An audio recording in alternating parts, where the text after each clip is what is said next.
আসসালামু আলাইকুম। আশা করি সবাই ভালো আছেন। এটা হচ্ছে আমার লন্ডনের বারান্দার বোম্বাই মরিচ, যেটা সাধারণত নাগা মরিচ নামেই সবাই পরিচিত, বা আমার অঞ্চলে এটাকে বোম্বাই মরিচ নামেই সবাই চিনে। এটা একটা গাছ, মাসাল্লাহ। আমি দুটো গাছে রোপণ করছিলাম। এখন একটা গাছে অলরেডি ফুল চলে আসছে মাসাল্লাহ। প্রত্যেকটা ঢালেই মাসাল্লাহ ফুল আসছে।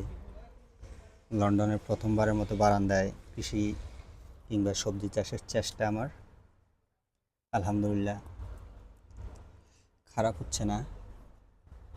যত্ন করতে হয় এতটুকুই। আপনি যদি সঠিক পরিচর্যা করেন তাহলে আমার মনে হয় যে কোনো জায়গাতে আপনি চাষ করতে পারবেন।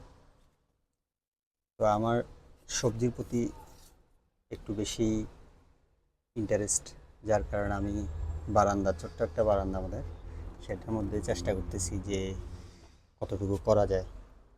ট্রাই করে দেখি, যদি ভালো হয় আশা করি। এখন পর্যন্ত ঠিক আছে সব, বা এখন পর্যন্ত আমার যে গাছগুলো আছে সবগুলো আলহামদুলিল্লাহ ভালো আছে।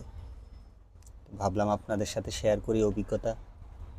যেমন আমি আসলে এখানে ছোট বাকেটের মধ্যেই বসাইছিলাম, একদম ছোট বাকেট।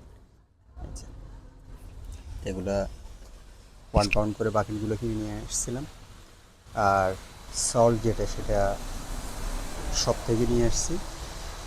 ওই সল্টগুলো এখানে আসলে মাটির দাম অনেক বেশি, যেটা যারা লন্ডনে থাকে তারা ভালো জানে। তো আজকে এই পর্যন্তই। আল্লাহ হাফেজ। আসসালামু আলাইকুম।